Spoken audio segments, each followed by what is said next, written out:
Good morning students. आज के class में आप सबों का स्वागत है। हम लोग कर रहे थे एजुकेशनल साइकोलॉजी। इसके बारे में बहुत कुछ हम लोगों ने चर्चा कर लिया है। मुझे उम्मीद है कि आप लोग सब उसे अच्छे से अपने एग्जाम में लिख पाएंगे। आज हम लोग जानेंगे स्कोप ऑफ एजुकेशनल साइकोलॉजी, यानी कि शिक्षा मनोविज्ञान के क्षेत्र के बारे में आज हम लोग जानेंगे। जैसे कि मैंने यहाँ पे दिखाया है, स्कोप ऑफ एजुकेशनल साइकोलॉजी को हम चार पार्ट्स में डिवाइड कर सकते हैं। सबसे पहला है द लर्नर्स, यानी कि कौन है लर्नर? आपके students. The learners process, the learning process. The learning process क्या क्या प्रोसेस है वो, एंड लर्निंग सिचुएशन, किस सिचुएशन में लर्निंग हो रहा है। द टीचर, और उसको जो लर्नर को टीच कर रहा है उसके बारे में जानेंगे। तो सबसे पहला है हमारा द लर्नर, यानी कि जो स्टूडेंट्स है वो हमारे लर्नर है। तो उनका कैसा उनका एजुकेशनल साइकोलॉजी का क्या स्कोप है? हेरिडिटी एंड एनवायरनमेंट, किस हेरिडिटी से है, क्या एनवायरनमेंट है, कैसे ये माहौल से आ रहे हैं, इसके बारे में भी जानना है। Study of various stages of child. Educational psychology जब आप पढ़िएगा तो आपको वेरियस स्टेजेस ऑफ चाइल्ड के बारे में आप लोग जानते ही हैं। आप लोगों ने पढ़ा भी है कि वेरियस स्टेजेस कब से क्या क्या होता है, इन्फेंट एज क्या होता है, एडोलसेंट एज क्या होता है, चाइल्डहुड एज क्या होता है, इसके सब के बारे में अलग अलग एजुकेशनल साइकोलॉजी का स्कोप है। नेक्स्ट है study of individual differences of children. एक क्लास में इंडिविजुअल डिफरेंसेस आपको मिलेगा ही मिलेगा, सब एक बराबर नहीं होते हैं। किसी की मेंटल एबिलिटी अच्छी होती है, किसी का स्पीच अच्छा होता है, तो ये इंडिविजुअल डिफरेंस आपको मिलेगा, तो ये इसमें वर्क करता है। Study of childs mental health, ये बच्चे के मेंटल हेल्थ को स्टडी करता है।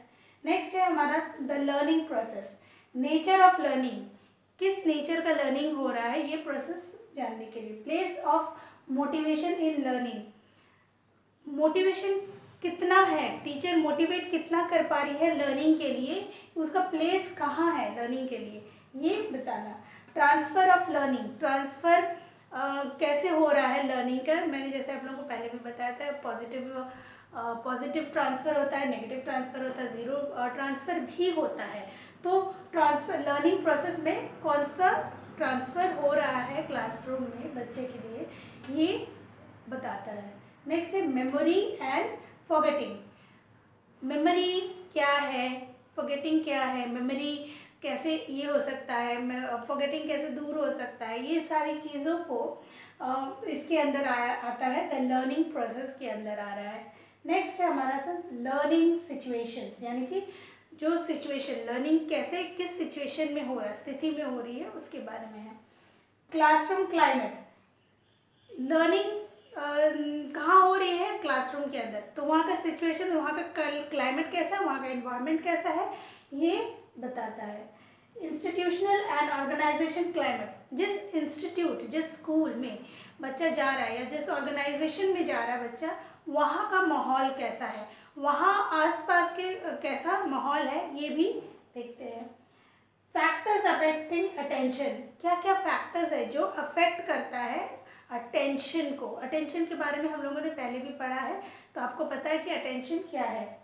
Guidance and counselling, guidance and counselling learning situations में आ रहे हैं कि आप बच्चे को गाइड कर सकते हैं या काउंसिल कर सकते हैं कि वो पढ़ाई पे किस तरीके से ध्यान दें। नेक्स्ट है role of rewards and punishments, learning situation का एक पार्ट है role of reward and punishment, दोनों ज़रूरी है, पुरस्कार भी ज़रूरी है, दंड भी ज़रूरी है, तभी लर्निंग होगा, अदरवाइज वो न्यूट्रल चलते रहेगा। तो उसका एक अलग सा रोल है सिचुएशन, लर्निंग सिचुएशन के लिए। रिवॉर्ड देके भी आप लर्निंग करा सकते हैं या दंड देके भी आप उसे लर्निंग करा सकते हैं। नेक्स्ट है the teacher, personality and characteristics of a good teacher, इसका स्कोप एजुकेशनल साइकोलॉजी का स्कोप टीचर के ऊपर भी आता है कि जो टीचर है उसकी पर्सनालिटी और उसका कैरेक्टरिस्टिक्स कैसा है। Good characteristics of a teacher, मैंने आप लोगों को पहले भी बताया था कि क्वालिटी ऑफ अ टीचर्स क्या क्या है, good qualities of a teacher क्या क्या है, इसके बारे में बताया था। तो आप personality and characteristics of a good teacher भी इसको फोकस करता है। नेक्स्ट है duties and responsibility of a teachers, जो एजुकेशनल साइकोलॉजी इसको भी फोकस करता है कि जो ड्यूटीज़ एंड रिस्पॉन्सिबिलिटी एक टीचर को दिया गया है, क्या वो सही तरीके से हो पा रहा है या नहीं हो पा रहा है। नेक्स्ट है teachers motivation, adjustment and mental health. Sorry, teacher का मोटिवेशन कितना है क्लास में, एडजस्टमेंट कितना है, और उसकी मेंटल हेल्थ का जो प्रोसेस है वो कितना है, मेंटल हेल्थ कितना है, ये सभी चीज़ों की जानकारी हमें स्कोप ऑफ एजुकेशनल साइकोलॉजी से मिलता है।